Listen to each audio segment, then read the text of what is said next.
أعوذ بالله من الشيطان الرجيم. بسم الله الرحمن الرحيم. ألف لام ميم.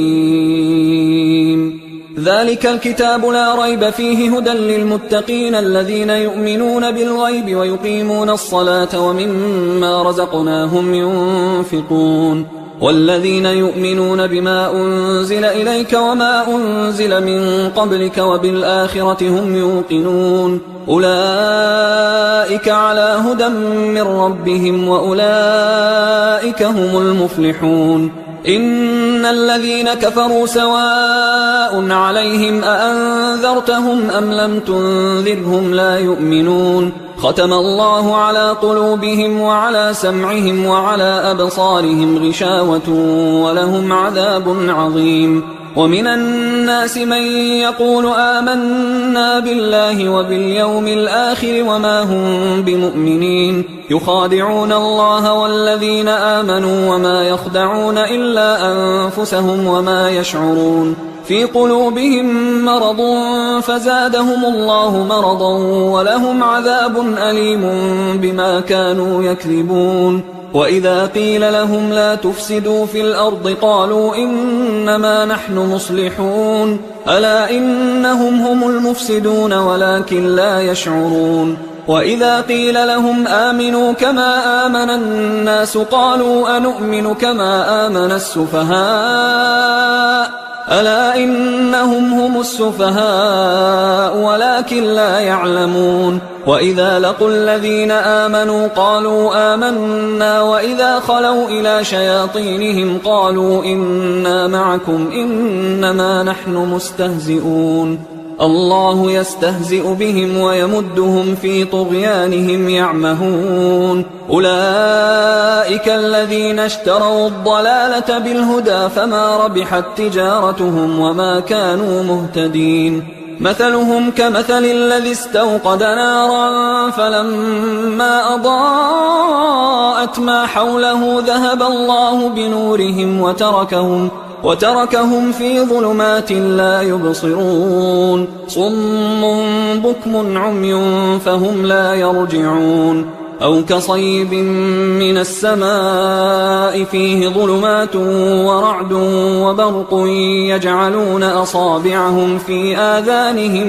من الصواعق حذر الموت والله محيط بالكافرين. يكاد البرق يخطف أبصارهم كلما أضاء لهم مشوا فيه وإذا أظلم عليهم قاموا ولو شاء الله لذهب بسمعهم وأبصارهم إن الله على كل شيء قدير. يا أيها الناس اعبدوا ربكم الذي خلقكم والذين من قبلكم لعلكم تتقون. الذي جعل لكم الأرض فراشا والسماء بناء وأنزل من السماء ماء فأخرج به من الثمرات رزقا لكم فلا تجعلوا لله أندادا وأنتم تعلمون. وإن كنتم في ريب مما نزلنا على عبدنا فأتوا بسورة من مثله وادعوا شهداءكم من دون الله إن كنتم صادقين. فإن لم تفعلوا ولن تفعلوا فاتقوا النار التي وقودها الناس والحجارة أعدت للكافرين. وبشر الذين آمنوا وعملوا الصالحات أن لهم جنات تجري من تحتها الأنهار كلما رزقوا منها من ثمرة رزقا قالوا هذا الذي رزقنا من قبل وأتوا به متشابها ولهم فيها أزواج مطهرة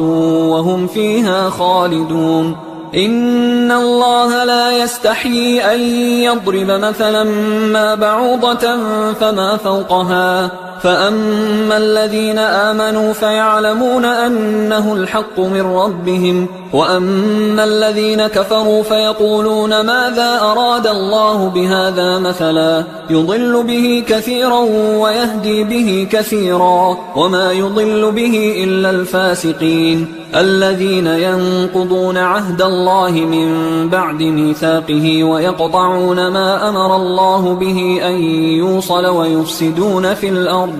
أولئك هم الخاسرون. كيف تكفرون بالله وكنتم أمواتا فأحياكم ثم يميتكم ثم يحييكم ثم إليه ترجعون. هو الذي خلق لكم ما في الأرض جميعا ثم استوى إلى السماء فسواهن 7 سماوات وهو بكل شيء عليم. وإذ قال ربك للملائكة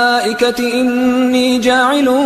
في الأرض خليفة قالوا أتجعل فيها من يفسد فيها ويسفك الدماء ونحن نسبح بحمدك ونقدس لك قال إني أعلم ما لا تعلمون. وعلم آدم الأسماء كلها ثم عرضهم على الملائكة فقال أنبئوني بأسماء هؤلاء إن كنتم صادقين. قالوا سبحانك لا علم لنا إلا ما علمتنا إنك أنت العليم الحكيم. قال يا آدم أنبئهم بأسمائهم فلما أنبأهم بأسمائهم قال ألم أقل لكم إني أعلم غيب السماوات والأرض وأعلم ما تبدون وما كنتم تكتمون. وإذ قلنا للملائكة اسجدوا لآدم فسجدوا إلا إبليس أبى واستكبر وكان من الكافرين. وقلنا يا آدم اسكن أنت وزوجك الجنة وكلا منها رغدا حيث شئتما ولا تقربا هذه الشجرة فتكونا من الظالمين. فأزلهما الشيطان عنها فأخرجهما مما كانا فيه وقلنا اهبطوا بعضكم لبعض عدو ولكم في الأرض مستقر ومتاع إلى حين. فتلقى آدم من ربه كلمات فتاب عليه إنه هو التواب الرحيم. قلنا اهبطوا منها جميعا فإما يأتينكم مني هدى فمن تبع هداي فلا خوف عليهم ولا هم يحزنون. والذين كفروا وكذبوا بآياتنا أولئك أصحاب النار هم فيها خالدون. يا بني إسرائيل اذكروا نعمتي التي أنعمت عليكم وأوفوا بعهدي أوف بعهدكم وإياي فارهبون. وآمنوا بما أنزلت مصدقا لما معكم ولا تكونوا أول كافر به ولا تشتروا بآياتي ثمنا قليلا وإياي فاتقون. ولا تلبسوا الحق بالباطل وتكتموا الحق وأنتم تعلمون. وأقيموا الصلاة وآتوا الزكاة واركعوا مع الراكعين. أتأمرون الناس بالبر وتنسون أنفسكم وأنتم تتلون الكتاب أفلا تعقلون. واستعينوا بالصبر والصلاة وإنها لكبيرة إلا على الخاشعين الذين يظنون أنهم ملاقو ربهم وأنهم إليه راجعون. يا بني إسرائيل اذكروا نعمتي التي أنعمت عليكم وأني فضلتكم على العالمين. واتقوا يوما لا تجزي نفس عن نفس شيئا ولا يقبل منها شفاعة ولا يؤخذ منها عدل ولا هم ينصرون. وإذ نجيناكم من آل فرعون يسومونكم سوء العذاب يذبحون أبناءكم ويستحيون نساءكم وفي ذلكم بلاء من ربكم عظيم. وإذ فرقنا بكم البحر فأنجيناكم وأغرقنا آل فرعون وأنتم تنظرون. وإذ واعدنا موسى 40 ليلة ثم اتخذتم العجل من بعده وأنتم ظالمون. ثم عفونا عنكم من بعد ذلك لعلكم تشكرون وإذ آتينا موسى الكتاب والفرقان لعلكم تهتدون وإذ قال موسى لقومه يا قوم إنكم ظلمتم أنفسكم باتخاذكم العجل فتوبوا إلى بارئكم فاقتلوا أنفسكم ذلكم خير لكم عند بارئكم فتاب عليكم إنه هو التواب الرحيم وإذ قلتم يا موسى لن نؤمن لك حتى نرى الله جهرة فأخذتكم الصاعقة وأنتم تنظرون ثم بعثناكم من بعد موتكم لعلكم تشكرون وظللنا عليكم الغمام وأنزلنا عليكم المن والسلوى كلوا من طيبات ما رزقناكم وما ظلمونا ولكن كانوا أنفسهم يظلمون وإذ قلنا ادخلوا هذه القرية فكلوا منها حيث شئتم رغدا وادخلوا الباب سجدا وقولوا حطة نغفر لكم خطاياكم وسنزيد المحسنين فبدل الذين ظلموا قولا غير الذي قيل لهم فأنزلنا على الذين ظلموا رجزا من السماء بما كانوا يفسقون وإذ استسقى موسى لقومه فقلنا اضرب بعصاك الحجر فانفجرت منه 12 عينا قد علم كل أناس مشربهم كلوا واشربوا من رزق الله ولا تعثوا في الأرض مفسدين وإذ قلتم يا موسى لن نصبر على طعام واحد فادع لنا ربك يخرج لنا مما تنبت الأرض من بقلها وقثائها وفومها وعدسها وبصلها قال أتستبدلون الذي هو أدنى بالذي هو خير اهبطوا مصرا فإن لكم ما سألتم وضربت عليهم الذلة والمسكنة وباءوا بغضب من الله ذلك بأنهم كانوا يكفرون بآيات الله ويقتلون النبيين بغير الحق ذلك بما عصوا وكانوا يعتدون إن الذين آمنوا والذين هادوا والنصارى والصابئين من آمن بالله واليوم الآخر وعمل صالحا فلهم أجرهم عند ربهم ولا خوف عليهم ولا هم يحزنون وإذ أخذنا ميثاقكم ورفعنا فوقكم الطور خذوا ما آتيناكم بقوة واذكروا ما فيه لعلكم تتقون ثم توليتم من بعد ذلك فلولا فضل الله عليكم ورحمته لكنتم من الخاسرين ولقد علمتم الذين اعتدوا منكم في السبت فقلنا لهم كونوا قردة خاسئين فجعلناها نكالا لما بين يديها وما خلفها وموعظة للمتقين وإذ قال موسى لقومه إن الله يأمركم أن تذبحوا بقرة قالوا أتتخذنا هزوا قال أعوذ بالله أن أكون من الجاهلين قالوا ادع لنا ربك يبين لنا ما هي قال إنه يقول إنها بقرة لا فارض ولا بكر عوان بين ذلك فافعلوا ما تؤمرون قالوا ادع لنا ربك يبين لنا ما لونها قال إنه يقول إنها بقرة صفراء فاقع لونها تسر الناظرين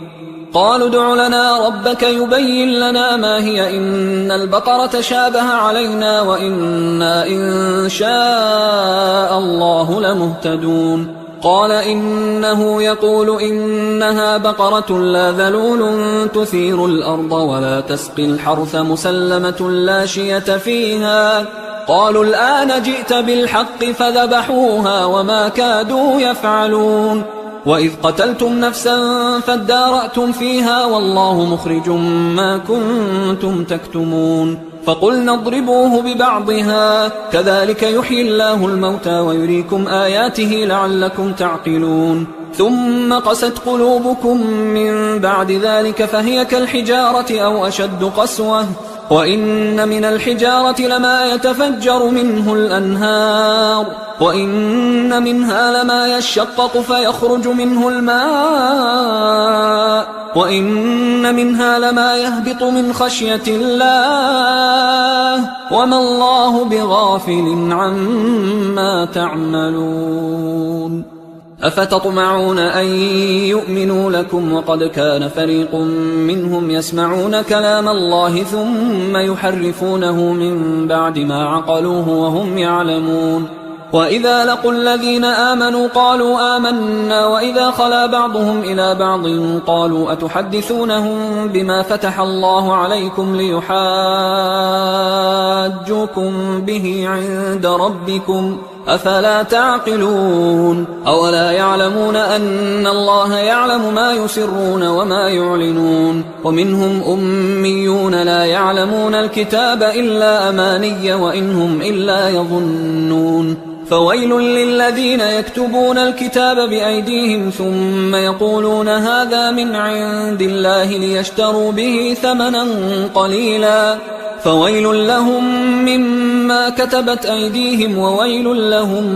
مما يكسبون. وقالوا لن تمسنا النار إلا أياما معدودة قل أتخذتم عند الله عهدا فلن يخلف الله عهده أم تقولون على الله ما لا تعلمون. بلى من كسب سيئة وأحاطت به خطيئته فأولئك أصحاب النار هم فيها خالدون. والذين آمنوا وعملوا الصالحات أولئك أصحاب الجنة هم فيها خالدون. وإذ أخذنا ميثاق بني إسرائيل لا تعبدون إلا الله وبالوالدين إحسانا وذي القربى واليتامى والمساكين وقولوا للناس حسنا وأقيموا الصلاة وآتوا الزكاة ثم توليتم إلا قليلا منكم وأنتم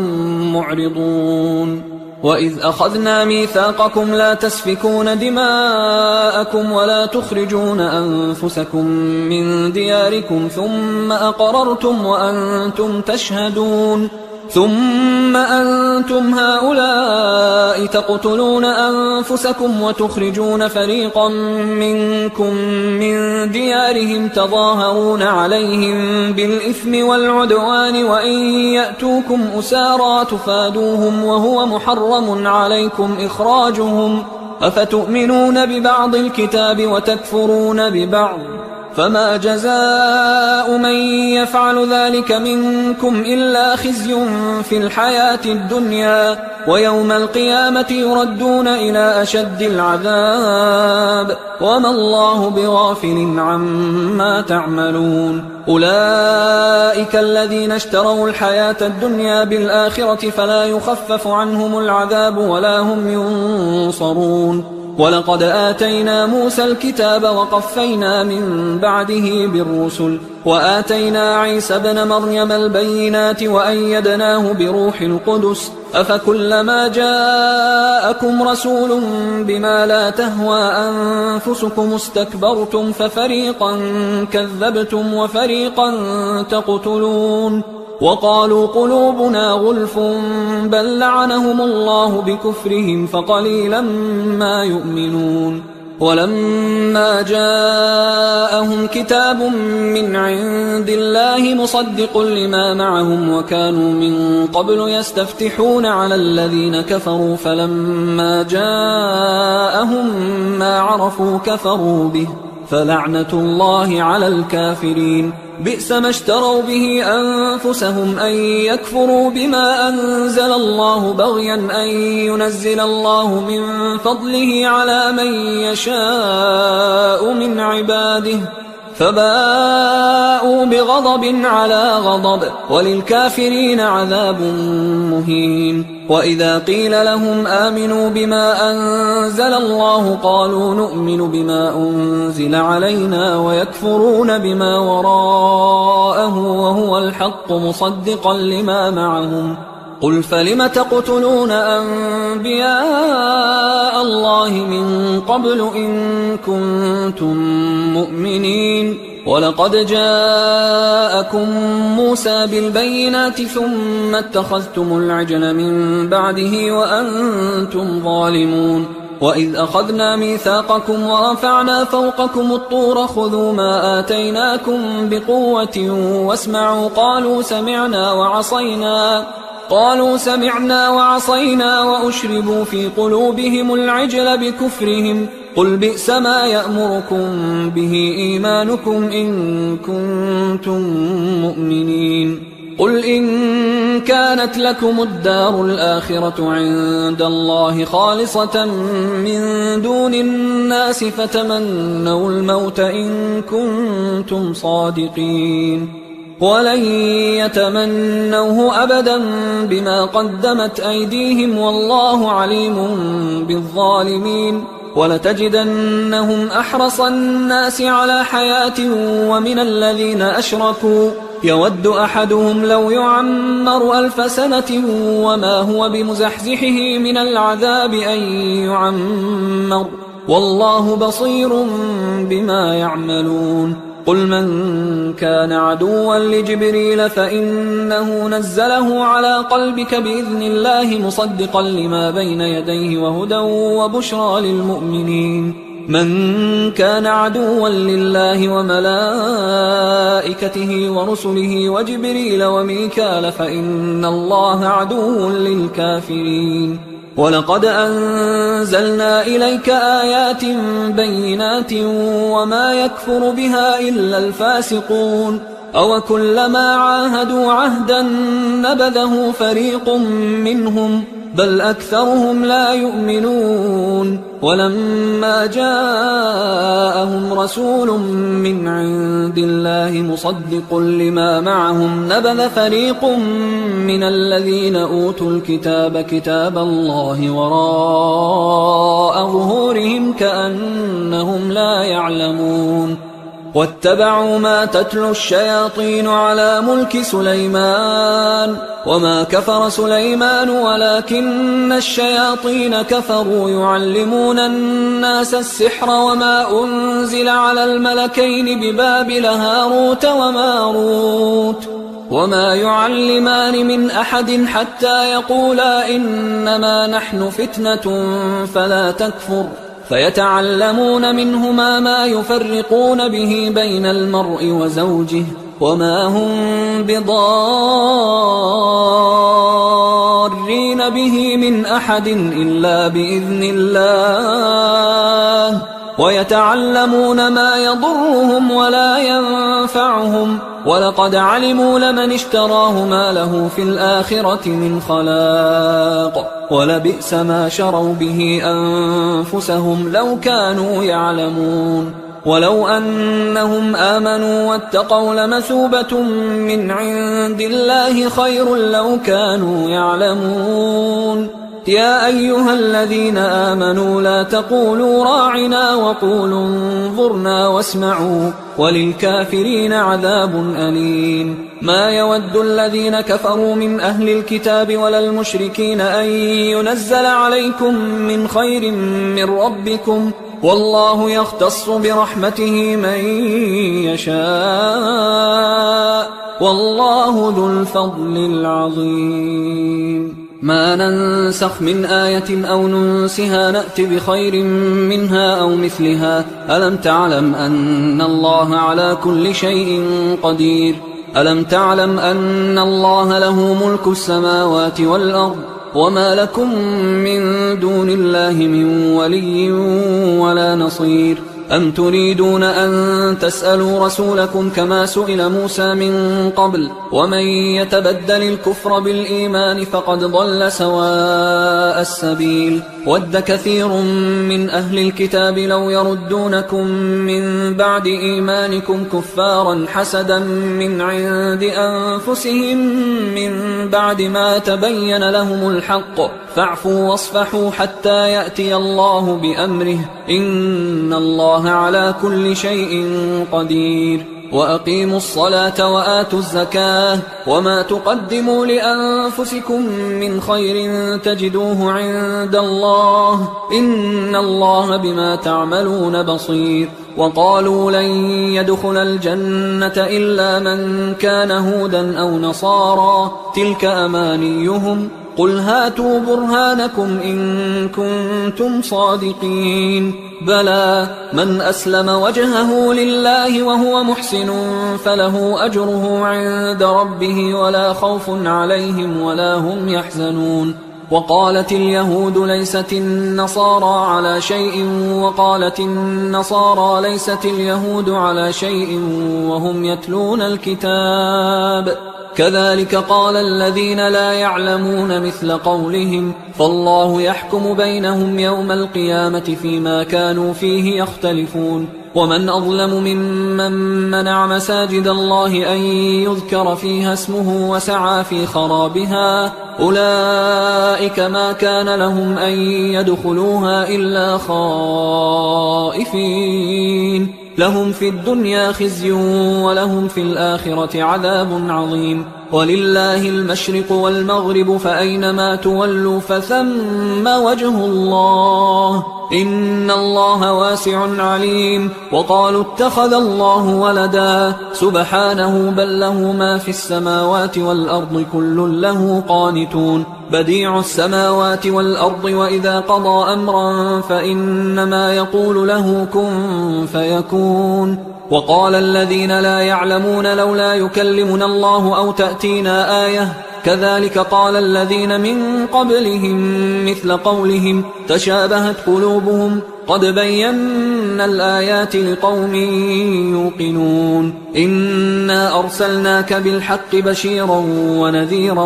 ولا تسأل عن أصحاب الجحيم ولن ترضى عنك اليهود ولا النصارى حتى تتبع ملتهم قل إن هدى الله هو الهدى ولئن اتبعت أهواءهم بعد الذي جاءك من العلم ما لك من الله من ولي ولا نصير الذين آتيناهم الكتاب يتلونه حق تلاوته أولئك يؤمنون به ومن يكفر به فأولئك هم الخاسرون يا بني إسرائيل اذكروا نعمتي التي أنعمت عليكم وأني فضلتكم على العالمين واتقوا يوما لا تجزي نفس عن نفس شيئا ولا يقبل منها عدل ولا تنفعها شفاعة ولا هم ينصرون وإذ ابتلى إبراهيم ربه بكلمات فأتمهن قال إني جاعلك للناس إماما قال ومن ذريتي قال لا ينال عهد الظالمين وإذ جعلنا البيت مثابة للناس وأمنا واتخذوا من مقام إبراهيم مصلى وعهدنا إلى إبراهيم وإسماعيل أن طهرا بيتي للطائفين والعاكفين والركع السجود وإذ قال إبراهيم رب اجعل هذا بلدا آمنا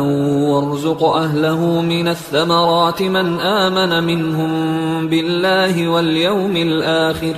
قال ومن كفر فأمتعه قليلا ثم أضطره إلى عذاب النار وبئس المصير وإذ يرفع إبراهيم القواعد من البيت وإسماعيل ربنا تقبل منا إنك أنت السميع العليم ربنا وجعلنا مسلمين لك ومن ذريتنا أمة مسلمة لك وأرنا مناسكنا وتب علينا إنك أنت التواب الرحيم ربنا وبعث فيهم رسولا منهم يتلو عليهم آياتك ويعلمهم الكتاب والحكمة ويزكيهم إنك أنت العزيز الحكيم ومن يرغب عن ملة إبراهيم إلا من سفه نفسه ولقد اصطفيناه في الدنيا وإنه في الآخرة لمن الصالحين إذ قال له ربه أسلم قال أسلمت لرب العالمين ووصى بها إبراهيم بنيه ويعقوب يا بني إن الله اصطفى لكم الدين فلا تموتن إلا وأنتم مسلمون أم كنتم شهداء إذ حضر يعقوب الموت إذ قال لبنيه ما تعبدون من بعدي قالوا نعبد إلهك وإله آبائك إبراهيم وإسماعيل وإسحاق إلها واحدا ونحن له مسلمون تلك أمة قد خلت لها ما كسبت ولكم ما كسبتم ولا تسألون عما كانوا يعملون وقالوا كونوا هودا أو نصارى تهتدوا قل بل ملة إبراهيم حنيفا وما كان من المشركين قولوا آمنا بالله وما أنزل إلينا وما أنزل إلى إبراهيم وإسماعيل وإسحاق ويعقوب والأسباط وما أوتي موسى وعيسى وما أوتي النبيون من ربهم لا نفرق بين أحد منهم ونحن له مسلمون فإن آمنوا بمثل ما آمنتم به فقد اهتدوا وإن تولوا فإنما هم في شقاق فسيكفيكهم الله وهو السميع العليم صبغة الله ومن أحسن من الله صبغة ونحن له عابدون قل أتحاجوننا في الله وهو ربنا وربكم ولنا أعمالنا ولكم أعمالكم ونحن له مخلصون أم تقولون إن إبراهيم وإسماعيل وإسحاق ويعقوب والأسباط كانوا هودا أو نصارى قل أأنتم أعلم أم الله ومن أظلم ممن كتم شهادة عنده من الله وما الله بغافل عما تعملون تلك أمة قد خلت لها ما كسبت ولكم ما كسبتم ولا تسألون عما كانوا يعملون سيقول السفهاء من الناس ما ولاهم عن قبلتهم التي كانوا عليها قل لله المشرق والمغرب يهدي من يشاء إلى صراط مستقيم وكذلك جعلناكم أمة وسطا لتكونوا شهداء على الناس ويكون الرسول عليكم شهيدا وما جعلنا القبلة التي كنت عليها إلا لنعلم من يتبع الرسول ممن ينقلب على عقبيه وإن كانت لكبيرة إلا على الذين هدى الله وما كان الله ليضيع إيمانكم إن الله بالناس لرؤوف رحيم قد نرى تقلب وجهك في السماء فلنولينك قبلة ترضاها فول وجهك شطر المسجد الحرام وحيث ما كنتم فولوا وجوهكم شطره وإن الذين أوتوا الكتاب ليعلمون أنه الحق من ربهم وما الله بغافل عما يعملون ولئن أتيت الذين أوتوا الكتاب بكل آية ما تبعوا قبلتك وما أنت بتابع قبلتهم وما بعضهم بتابع قبلة بعض ولئن اتبعت أهواءهم من بعد ما جاءك من العلم إنك إذا لمن الظالمين الذين آتيناهم الكتاب يعرفونه كما يعرفون أبناءهم وإن فريقا منهم ليكتمون الحق وهم يعلمون الحق من ربك فلا تكونن من الممترين ولكل وجهة هو موليها فاستبقوا الخيرات أينما تكونوا يأت بكم الله جميعا إن الله على كل شيء قدير ومن حيث خرجت فول وجهك شطر المسجد الحرام وإنه للحق من ربك وما الله بغافل عما تعملون ومن حيث خرجت فول وجهك شطر المسجد الحرام وحيث ما كنتم فولوا وجوهكم شطره لئلا يكون للناس عليكم حجة إلا الذين ظلموا منهم فلا تخشوهم واخشوني ولأتم نعمتي عليكم ولعلكم تهتدون كما أرسلنا فيكم رسولا منكم يتلو عليكم آياتنا ويزكيكم ويعلمكم الكتاب والحكمة ويعلمكم ما لم تكونوا تعلمون فاذكروني أذكركم واشكروا لي ولا تكفرون يا أيها الذين آمنوا استعينوا بالصبر والصلاة إن الله مع الصابرين ولا تقولوا لمن يقتل في سبيل الله أموات بل أحياء ولكن لا تشعرون ولنبلونكم بشيء من الخوف والجوع ونقص من الأموال والأنفس والثمرات وبشر الصابرين الذين إذا أصابتهم مصيبة قالوا إنا لله وإنا إليه راجعون أولئك عليهم صلوات من ربهم ورحمة وأولئك هم المهتدون إن الصفا والمروة من شعائر الله فمن حج البيت أو اعتمر فلا جناح عليه أن يطوف بهما ومن تطوع خيرا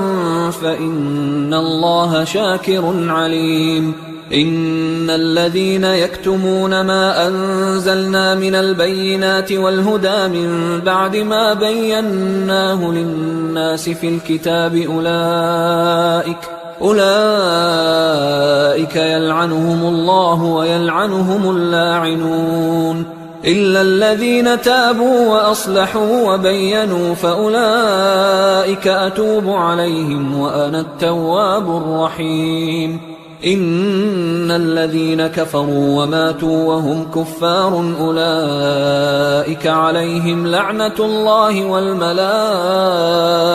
والناس أجمعين خالدين فيها لا يخفف عنهم العذاب ولا هم ينظرون وإلهكم إله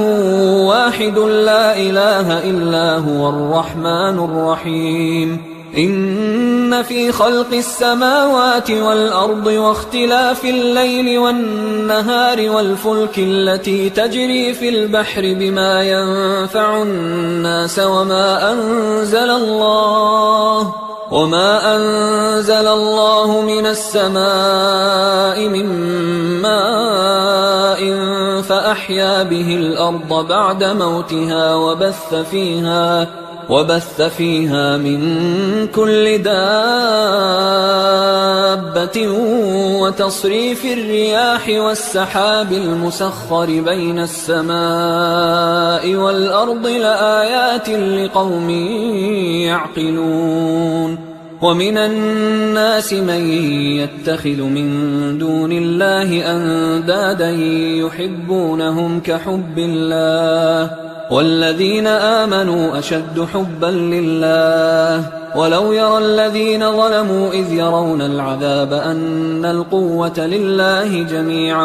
وأن الله شديد العذاب إذ تبرأ الذين اتبعوا من الذين اتبعوا ورأوا العذاب وتقطعت بهم الأسباب وقال الذين اتبعوا لو أن لنا كرة فنتبرأ منهم كما تبرأوا منا كذلك يريهم الله أعمالهم حسرات عليهم وما هم بخارجين من النار.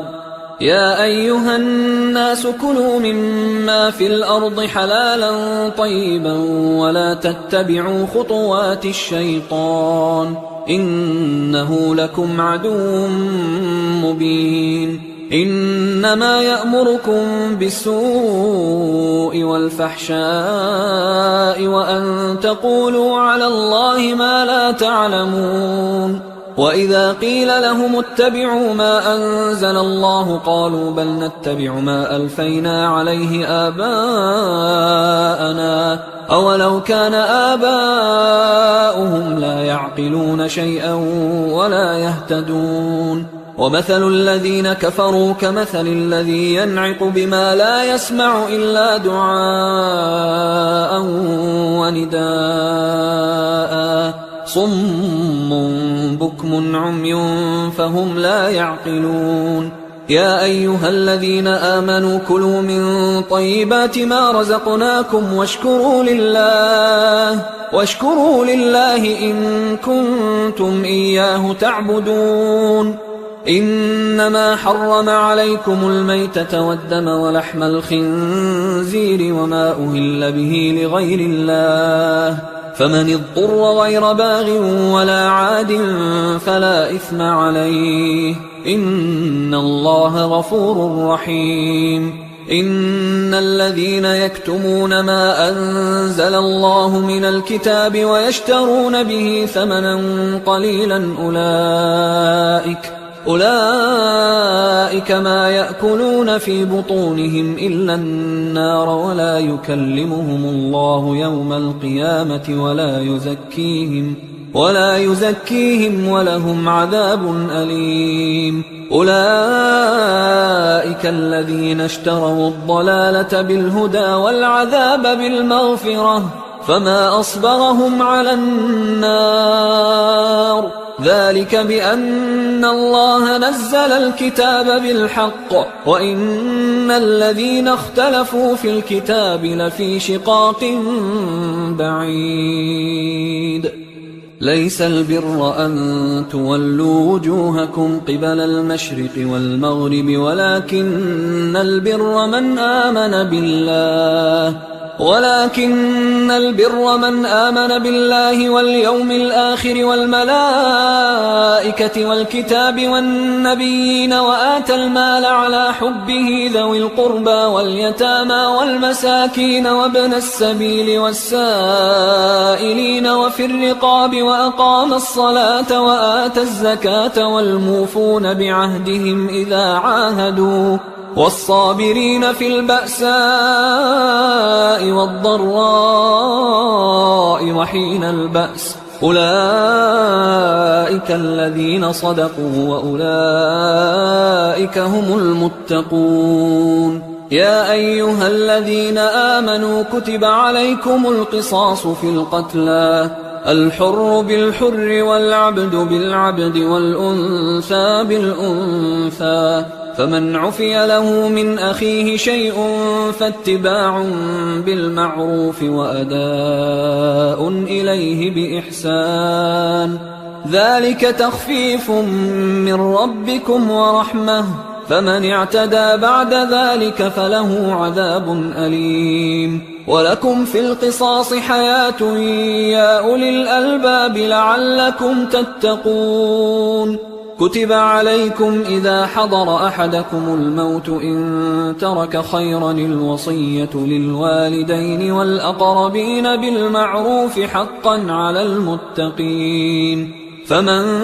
بدله بعدما سمعه فإنما إثمه على الذين يبدلونه إن الله سميع عليم. فمن خاف من موص جنفا أو إثما فأصلح بينهم فلا إثم عليه إن الله غفور رحيم. يا أيها الذين آمنوا كتب عليكم الصيام كما كتب على الذين من قبلكم لعلكم تتقون أياما معدودات، فمن كان منكم مريضا أو على سفر فعدة من أيام أخر، وعلى الذين يطيقونه فدية طعام مسكين، فمن تطوع خيرا فهو خير له، وأن تصوموا خير لكم إن كنتم تعلمون. شهر رمضان الذي أنزل فيه القرآن هدى للناس وبينات من الهدى والفرقان، فمن شهد منكم الشهر فليصم، ومن كان مريضا أو على سفر فعدة من أيام أخر، يريد الله بكم اليسر ولا يريد بكم العسر ولتكملوا العدة ولتكبروا الله على ما هداكم ولعلكم تشكرون. وإذا سألك عبادي عني فإني قريب أجيب دعوة الداعي إذا دعان، فليستجيبوا لي وليؤمنوا بي لعلهم يرشدون. أحل لكم ليلة الصيام الرفث إلى نسائكم هن لباس لكم وأنتم لباس لهن، علم الله أنكم كنتم تختانون أنفسكم فتاب عليكم وعفى عنكم، فالآن باشروهن وابتغوا ما كتب الله لكم، وكلوا واشربوا حتى يتبين لكم الخيط الأبيض من الخيط الأسود من الفجر، ثم أتموا الصيام إلى الليل، ولا تباشروهن وأنتم عاكفون في المساجد، تلك حدود الله فلا تقربوها، كذلك يبين الله آياته للناس لعلهم يتقون. ولا تأكلوا أموالكم بينكم بالباطل وتدلوا بها إلى الحكام لتأكلوا فريقا من أموال الناس بالإثم وأنتم تعلمون. يسألونك عن الأهلة قل هي مواقيت للناس والحج، وليس البر بأن تأتوا البيوت من ظهورها ولكن البر من اتقى، وأتوا البيوت من أبوابها واتقوا الله لعلكم تفلحون. وقاتلوا في سبيل الله الذين يقاتلونكم ولا تعتدوا إن الله لا يحب المعتدين. وقتلوهم حيث ثقفتموهم وأخرجوهم من حيث أخرجوكم والفتنة أشد من القتل، ولا تقاتلوهم عند المسجد الحرام حتى يقاتلوكم فيه، فإن قاتلوكم فاقتلوهم، كذلك جزاء الكافرين، فإن انتهوا فإن الله غفور رحيم. وقاتلوهم حتى لا تكون فتنة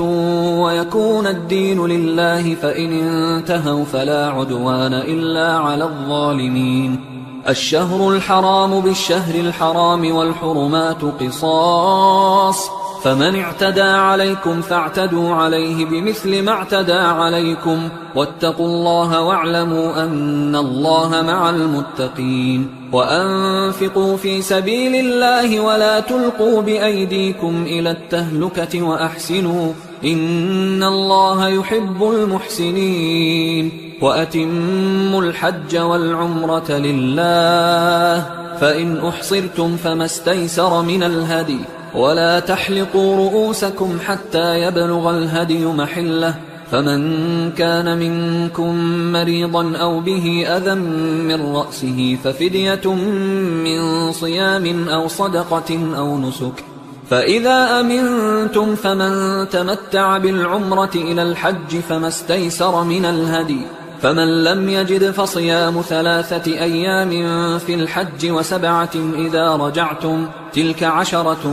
كاملة، ذلك لمن لم يكن أهله حاضر المسجد الحرام. واتقوا الله واعلموا أن الله شديد العقاب. الحج أشهر معلومات، فمن فرض فيهن الحج فلا رفث ولا فسوق ولا جدال في الحج، وما تفعلوا من خير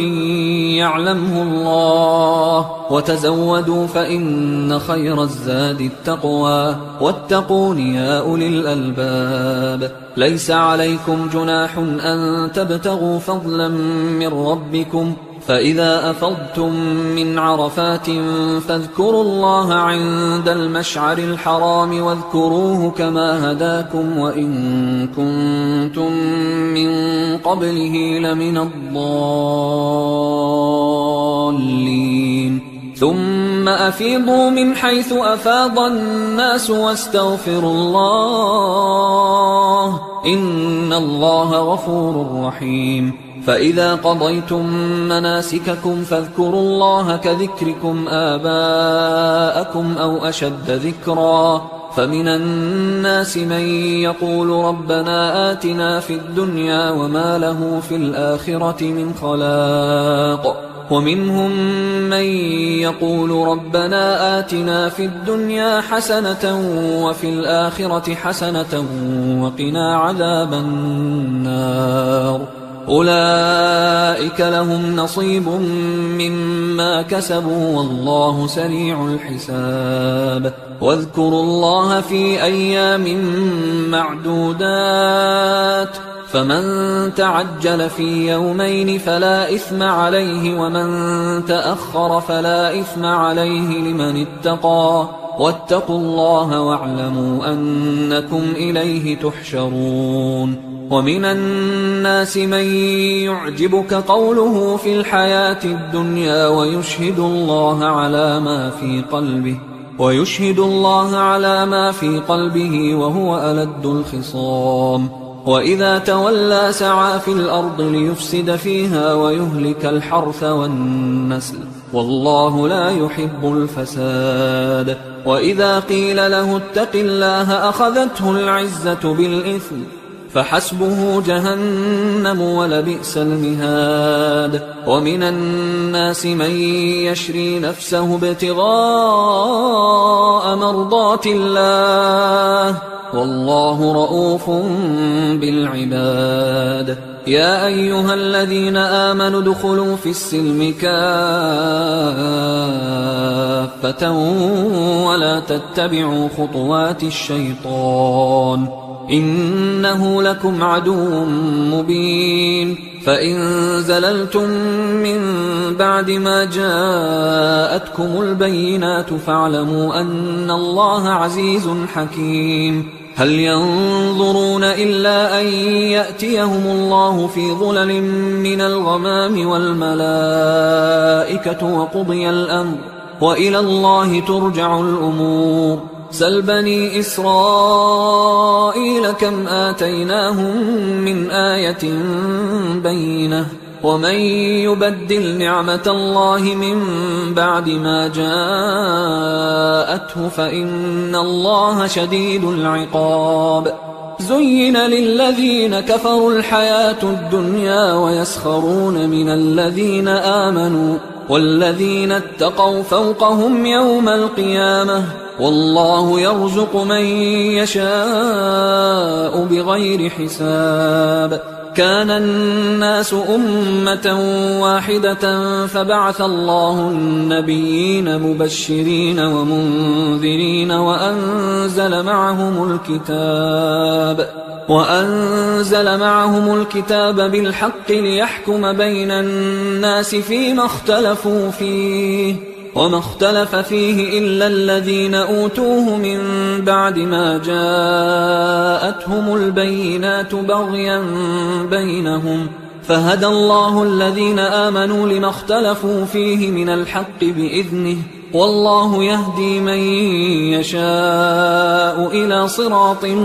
مستقيم. أم حسبتم أن تدخلوا الجنة ولما يأتكم مثل الذين خلوا من قبلكم مستهم البأساء والضراء وزلزلوا حتى يقول الرسول والذين آمنوا معه متى نصر الله ألا إن نصر الله قريب. يسألونك ماذا ينفقون قل ما أنفقتم من خير فللوالدين والأقربين واليتامى والمساكين وابن السبيل وما تفعلوا من خير فإن الله به عليم كتب عليكم القتال وهو كره لكم وعسى أن تكرهوا شيئا وهو خير لكم وعسى أن تحبوا شيئا وهو شر لكم والله يعلم وأنتم لا تعلمون يسألونك عن الشهر الحرام قتال فيه قل قتال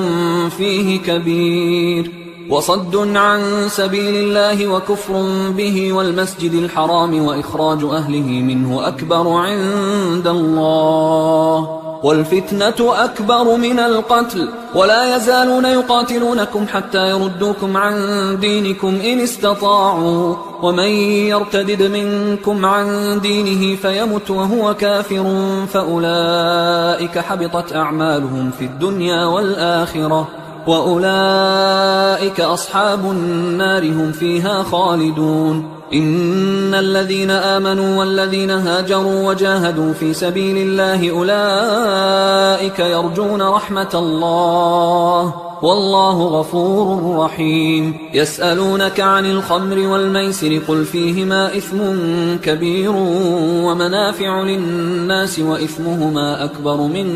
نفعهما ويسألونك ماذا ينفقون قل العفو كذلك يبين الله لكم الآيات لعلكم تتفكرون في الدنيا والآخرة ويسألونك عن اليتامى قل إصلاح لهم خير وإن تخالطوهم فإخوانكم والله يعلم المفسد من المصلح ولو شاء الله لأعنتكم إن الله عزيز حكيم ولا تنكحوا المشركات حتى يؤمنوا ولأمة مؤمنة خير من مشركة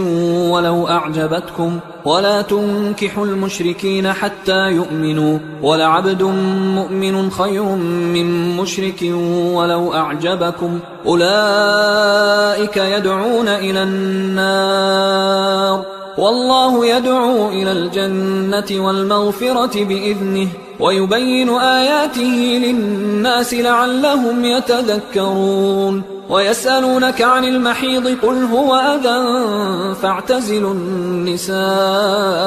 في المحيض ولا تقربوهن حتى يطهرن فإذا تطهرن فأتوهن من حيث أمركم الله إن الله يحب التوابين ويحب المتطهرين نساؤكم حرث لكم فأتوا حرثكم أنى شئتم وقدموا لأنفسكم واتقوا الله واعلموا أنكم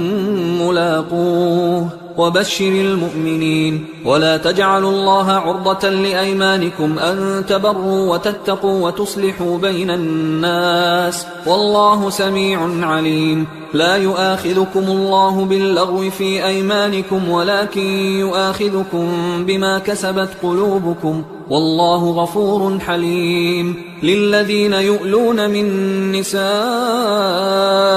تربص 4 أشهر فإن فاءوا فإن الله غفور رحيم وإن عزموا الطلاق فإن الله سميع عليم والمطلقات يتربصن بأنفسهن 3 قروء ولا يحل لهن أن يكتمن ما خلق الله في أرحامهن إن كن يؤمن بالله واليوم الآخر وبعولتهن أحق بردهن في ذلك إن أرادوا إصلاحا ولهن مثل الذي عليهن بالمعروف وللرجال عليهن درجة والله عزيز حكيم الطلاق 2 فإمساك بمعروف أو تسريح بإحسان ولا يحل لكم أن تأخذوا مما آتيتموهن شيئا إلا أن يخافا ألا يقيما حدود الله فإن خفتم ألا يقيما حدود الله فلا جناح عليهما فيما افتدت به تلك حدود الله فلا تعتدوها ومن يتعد حدود الله فأولئك هم الظالمون فإن طلقها فلا تحل له من بعد حتى تنكح زوجا غيره فإن طلقها فلا جناح عليهما أن يتراجعا إن ظنا أن يقيما حدود الله وتلك حدود الله يبينها لقوم يعلمون وإذا طلقتم النساء فبلغن أجلهن فأمسكوهن بمعروف أو سرحوهن بمعروف ولا تمسكوهن ضرارا لتعتدوا ومن يفعل ذلك فقد ظلم نفسه ولا تتخذوا آيات الله هزوا واذكروا نعمة الله عليكم وما أنزل عليكم من الكتاب والحكمة يعظكم به واتقوا الله واعلموا أن الله بكل شيء عليم وإذا طلقتم النساء فبلغن أجلهن فلا تعضلوهن أن ينكحن أزواجهن إذا تراضوا بينهم بالمعروف ذلك يوعظ به من كان منكم يؤمن بالله واليوم الآخر ذلكم أزكى لكم وأطهر والله يعلم وأنتم لا تعلمون والوالدات يرضعن أولادهن حولين كاملين لمن أراد أن يتم الرضاعة وعلى المولود له رزقهن وكسوتهن بالمعروف لا تكلف نفس إلا وسعها لا تضار والدة بولدها ولا مولود له بولده وعلى الوارث مثل ذلك فإن أرادا فصالا عن تراض منهما وتشاور فلا جناح عليهما وإن أردتم أن تسترضعوا أولادكم فلا جناح عليكم إذا سلمتم ما آتيتم بالمعروف واتقوا الله واعلموا أن الله بما تعملون بصير والذين يتوفون منكم ويذرون أزواجا يتربصن بأنفسهن 4 أشهر وعشرا فإذا بلغن أجلهن فلا جناح عليكم فيما فعلن في أنفسهن بالمعروف والله بما تعملون خبير ولا جناح عليكم فيما عرضتم به من خطبة النساء أو أكننتم في أنفسكم علم الله أنكم ستذكرونهن ولكن لا تواعدوهن سرا إلا أن تقولوا قولا معروفا ولا تعزموا عقدة النكاح حتى يبلغ الكتاب أجله واعلموا أن الله يعلم ما في أنفسكم فاحذروه واعلموا أن الله غفور حليم لا جناح عليكم إن طلقتم النساء ما لم تمسوهن أو تفرضوا لهن فريضة ومتعوهن على الموسع قدره وعلى المقتر قدره متاعا بالمعروف حقا على المحسنين وإن طلقتموهن من قبل أن تمسوهن وقد فرضتم لهن فريضة فنصف ما فرضتم إلا أن يعفون أو يعفو الذي بيده عقدة النكاح وأن تعفوا أقرب للتقوى ولا تنسوا الفضل بينكم إن الله بما تعملون بصير حافظوا على الصلوات والصلاة الوسطى وقوموا لله قانتين فإن خفتم فرجالا أو ركبانا فإذا أمنتم فاذكروا الله كما علمكم ما لم تكونوا تعلمون والذين يتوفون منكم ويذرون أزواجا وصية لأزواجهم متاعا إلى الحول غير إخراج فإن خرجن فلا جناح عليكم فيما فعلن في أنفسهن من معروف والله عزيز حكيم وللمطلقات متاع بالمعروف حقا على المتقين كذلك يبين الله لكم آياته لعلكم تعقلون ألم تر إلى الذين خرجوا من ديارهم وهم ألوف حذر الموت فقال لهم الله موتوا ثم أحياهم إن الله لذو فضل على الناس ولكن أكثر الناس لا يشكرون وقاتلوا في سبيل الله واعلموا أن الله سميع عليم من ذا الذي يقرض الله قرضا حسنا فيضاعفه له أضعافا كثيرة والله يقبض ويبسط وإليه ترجعون ألم تر إلى الملأ من بني إسرائيل من بعد موسى إذ قالوا لنبي له مبعث لنا ملكا نقاتل في سبيل الله قال هل عسيتم إن كتب عليكم القتال ألا تقاتلوا قالوا وما لنا ألا نقاتل في سبيل الله وقد أخرجنا من ديارنا وأبنائنا فلما كتب عليهم القتال تولوا إلا قليلا منهم والله عليم بالظالمين وقال لهم نبيهم إن الله قد بعث لكم طالوت ملكا قالوا أنى يكون له الملك علينا ونحن أحق بالملك منه ولم يؤت سعة من المال قال إن الله اصطفاه عليكم وزاده بسطة في العلم والجسم والله يؤتي ملكه من يشاء والله واسع عليم وقال لهم نبيهم إن آية ملكه أن يأتيكم التابوت فيه سكينة من ربكم وبقية مما ترك آل موسى وآل هارون تحمله الملائكة إن في ذلك لآية لكم إن كنتم مؤمنين فلما فصل طالوت بالجنود قال إن الله مبتليكم بنهر فمن شرب منه فليس مني ومن لم يطعمه فإنه مني إلا من اغترف غرفة بيده فشربوا منه إلا قليلا منهم فلما جاوزه هو والذين آمنوا معه قالوا لا طاقة لنا اليوم بجالوت وجنوده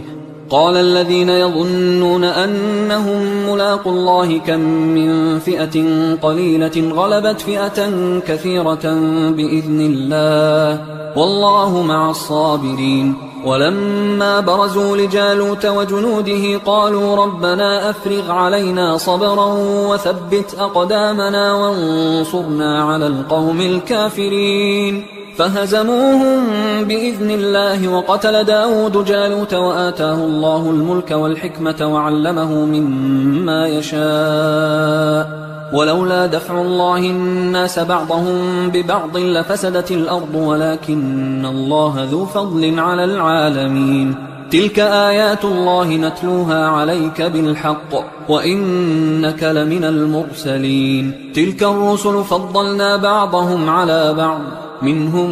من كلم الله ورفع بعضهم درجات وآتينا عيسى ابن مريم البينات وأيدناه بروح القدس ولو شاء الله ما اقتتل الذين من بعدهم من بعد ما جاءتهم البينات ولكن اختلفوا فمنهم من آمن ومنهم من كفر ولو شاء الله ما اقتتلوا ولكن الله يفعل ما يريد يا أيها الذين آمنوا أنفقوا مما رزقناكم من قبل أن يأتي يوم لا بيع فيه ولا خلة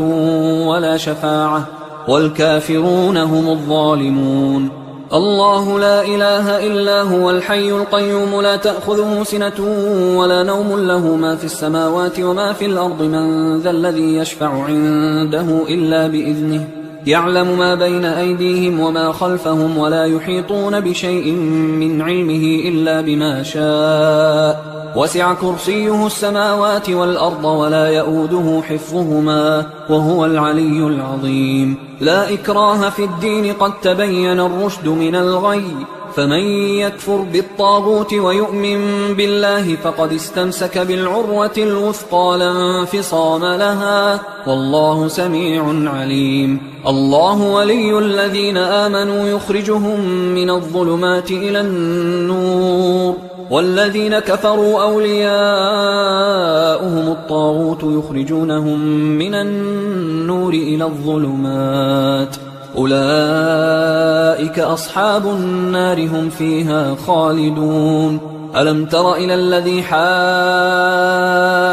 إبراهيم في ربه أن آتاه الله الملك إذ قال إبراهيم ربي الذي يحيي ويميت قال أنا أحيي وأميت قال إبراهيم فإن الله يأتي بالشمس من المشرق فأت بها من المغرب فبهت الذي كفر والله لا يهدي القوم الظالمين أو كالذي مر على قرية وهي خاوية على عروشها قال أنى يحيي هذه الله بعد موتها فأماته الله 100 عام ثم بعثه قال كم لبثت قال لبثت يوما أو بعض يوم قال بل لبثت 100 عام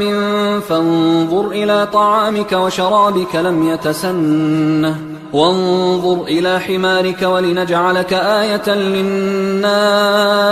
وانظر إلى العظام كيف ننشزها ثم نكسوها لحما فلما تبين له قال أعلم أن الله على كل شيء قدير وإذ قال إبراهيم رب أرني كيف تحيي الموتى قال أولم تؤمن قال بلى ولكن ليطمئن قلبي قال فخذ 4 من الطير فصرهن إليك ثم اجعل على كل جبل منهن جزءا ثم ادعهن يأتينك سعيا واعلم أن الله عزيز حكيم مثل الذين ينفقون أموالهم في سبيل الله كمثل حبة أنبتت 7 سنابل في كل سنبلة 100 حبة والله يضاعف لمن يشاء والله واسع عليم الذين ينفقون أموالهم في سبيل الله ثم لا يتبعون ما أنفقوا منا ولا أذى لهم أجرهم عند ربهم ولا خوف عليهم ولا هم يحزنون قول معروف ومغفرة خير من صدقة يتبعها أذى والله غني حليم يا أيها الذين آمنوا لا تبطلوا صدقاتكم بالمن والأذى كالذي ينفق ماله رئاء الناس ولا يؤمن بالله واليوم الآخر فمثله كمثل صفوان عليه تراب فأصابه وابل فتركه صلدا لا يقدرون على شيء مما كسبوا والله لا يهدي القوم الكافرين ومثل الذين ينفقون أموالهم ابتغاء مرضات الله وتثبيتا من أنفسهم كمثل جنة بربوة أصابها وابل فآتت أكلها ضعفين فإن لم يصبها وابل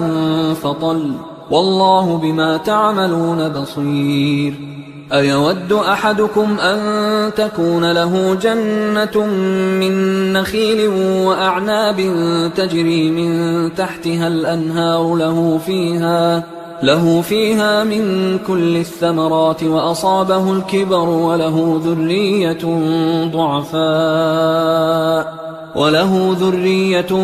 ضعفاء فأصابها إعصار فيه نار فاحترقت كذلك يبين الله لكم الآيات لعلكم تتفكرون يا أيها الذين آمنوا أنفقوا من طيبات ما كسبتم ومما أخرجنا لكم من الأرض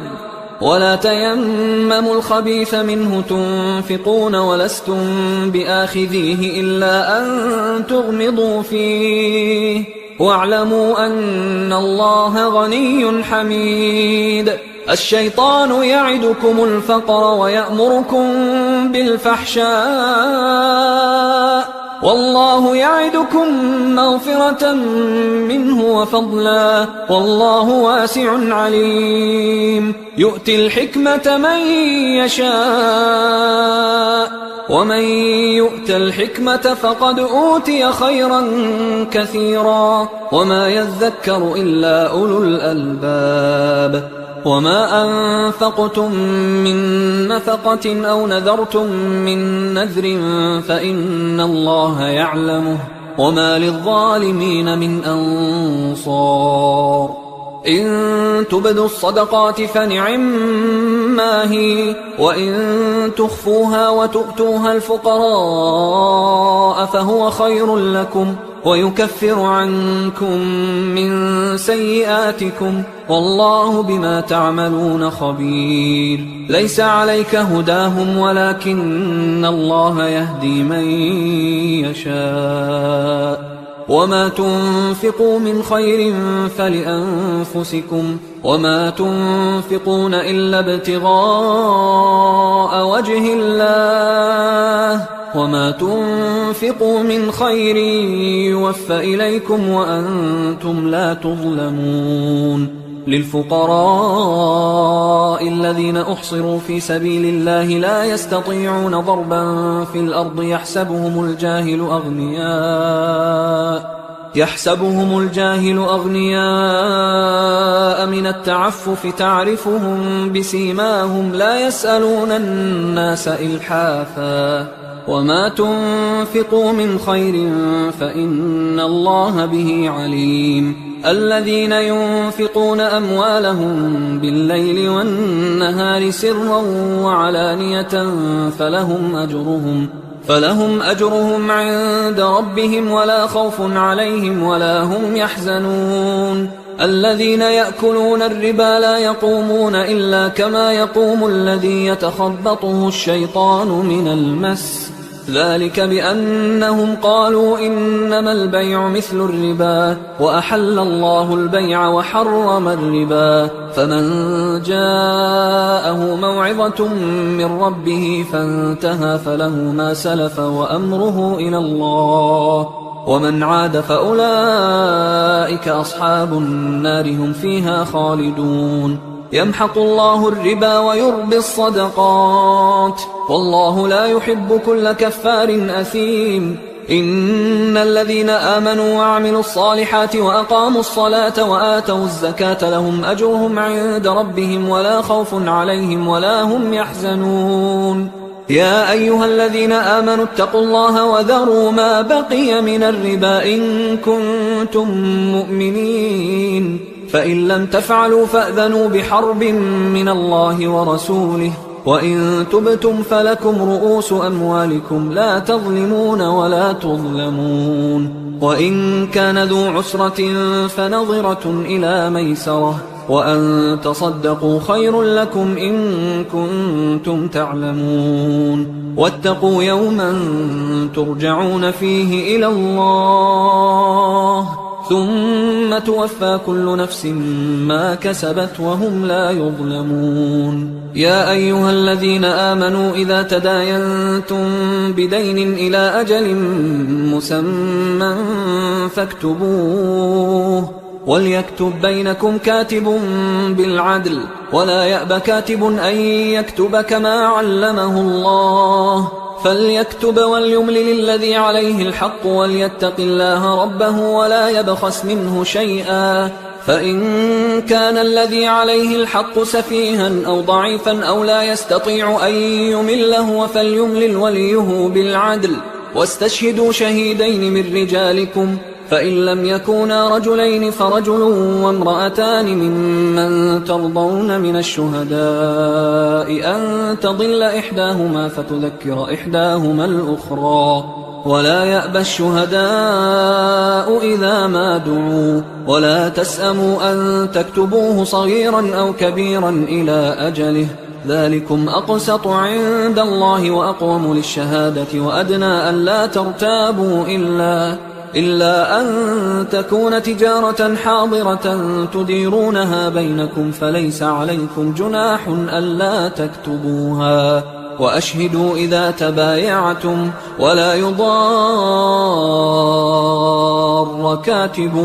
ولا شهيد وإن تفعلوا فإنه فسوق بكم واتقوا الله ويعلمكم الله والله بكل شيء عليم وإن كنتم على سفر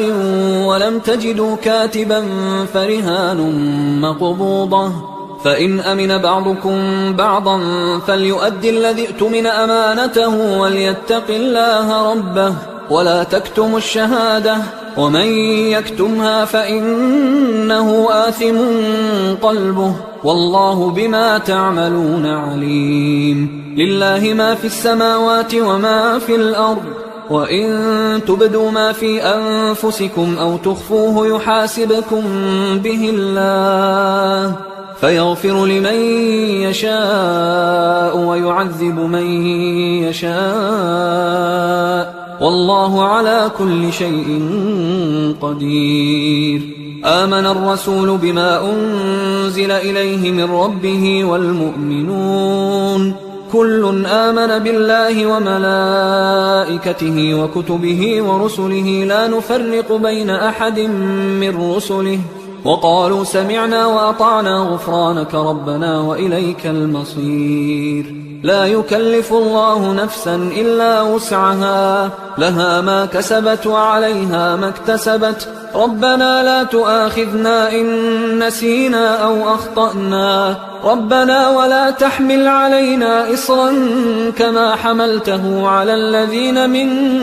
قبلنا، ربنا ولا تحملنا ما لا طاقة لنا به، واعف عنا واغفر لنا وارحمنا أنت مولانا فانصرنا على القوم الكافرين.